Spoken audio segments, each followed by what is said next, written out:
Reka twekeze muri ekipe ya APR kuri uyu munsi babageneye prime y'akasamutwe. Ngiye kukubwira ese bimeze bita PFC ubundi nago ijya ibwira abakinnyi cyangwa se ngo ibatangarize ko ibafite prime APRFC, ariko abayobozi bababwiye ko gose kuri match ya Sport bagomba guhaga prime y'akasamutwe.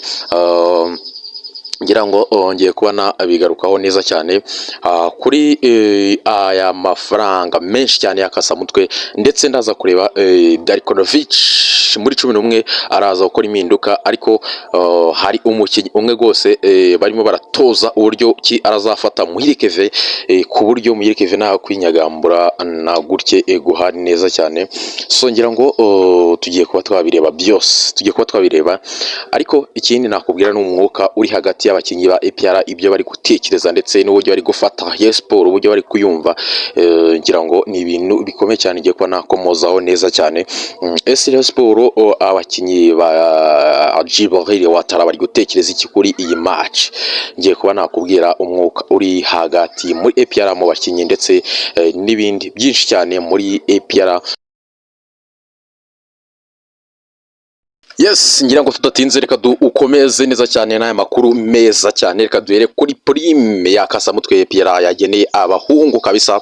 Aba basore ndajya mubwire ko APR ubundi uburyo biba bihagaze nuko APRFC ubundi nago ijya imenyesha prime abakinnyi bagomba guhabwa kuri match runaka. APRFC irabagenera abakinnyi bahora bari motive, ntabyo kuvuga ngo prime, ariko kuri match ya Rayon Sport bagomba kubonyesha prime bagomba guhabwa kuri iyi match. Ibintu birakomeye cyane. Uyu mukino ndajya mubwire ko kutsinda gose ibihumbi 350 kuri buri mukinnyi agomba kuyahabwa muri APR kabisa. Kuri iyi match ya Rayon Sport ibintu birakomeye cyane, abakinnyi bararyohewe kabisa. Ndakubwira ko gose ibintu bimeze neza cyane. 350 gose umukinnyi agomba kuyatahana, ariko hari n'ayandi rwose bagomba kubongereraho kuri match batsinze ya Polisi. Hari n'andi rwose baraza kuyateranya yose, baraza kuyahabwa kuri iyi match igihe baraza kuba bayitsinze ku munsi wo kuwa mbere. Abakinnyi ba APR baraza kuba bahagaze neza cyane, bahagaze bwuma.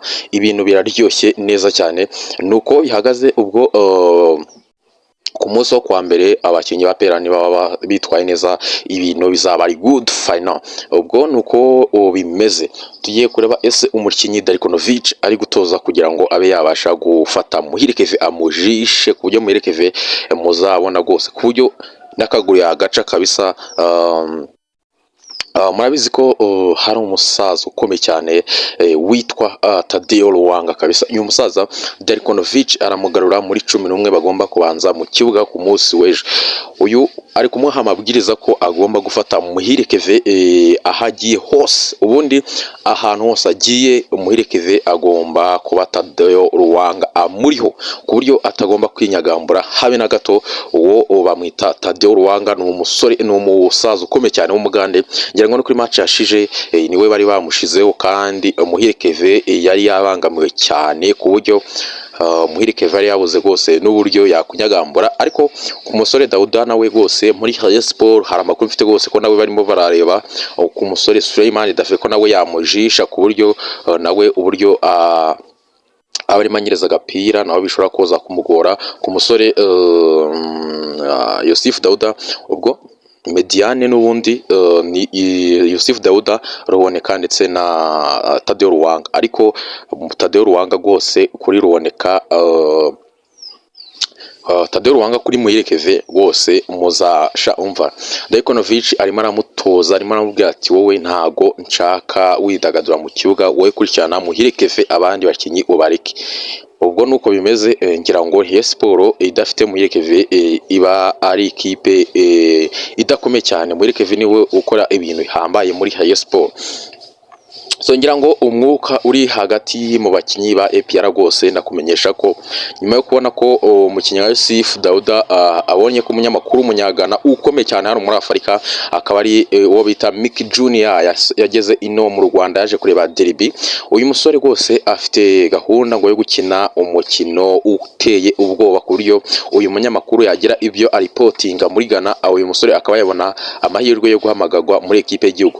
Yusuf Dauda rwose ngafite gahunda yo gukina kuko uyu munyamakuru ukomeye cyane, igihe yabona yuko Yusuf Dauda ari ku rwego hejuru, uyu musore bose ashobora kuzahamagarwa muri ekipe y'igihugu ya Ghana, wenda byibuze rimwe kuko uyu munyamakuru hari abakinnyi bamwe na bamwe rwose ngo yaje kuba yareba muri APR b'abanyagana batandukanye, ariko bari guhabwa umwanya by'umwihariko kuri Dauda.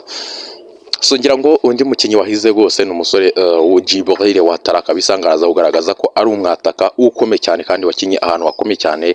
Rayon Sport uburyo APR bari kuri Rayon Sport, abakinnyi ba APR yose uburyo bari gufata Rayon Sport bari kwibona nk'ikipe rwose itabarusha imbaraga cyangwa se bari hejuru muri iyi minsi rwose, nguko bari kubitekeza muri camp uburyo bameze, umwuka wariyo rwose nuko Rayon Sport rwose igomba kubirya kireka ngari by'umupira cyangwa se habayemo ibindi, ariko ngo uburyo bari kubona Rayon Sport rwose ni ikipe ngo itabatera ubwoba. Ubwo abakinnyi rwose bahize ibintu birakomeye cyane, abenshi nyuma yo kubona rwose umunyamakuru wo muri Ghana waje kureba iyi derby, kandi n'umunyamakuru ukomeye cyane bamwita Mick Junior umunyagana. Uyu niwe ukunda gutangaza amatransfer akomeye cyane muri Afurika. Uyu ngo rwose yaje kureba derby. Ubwo ikintu wamenya nuko rwose abakinnyi barahize ibintu birakomeye cyane.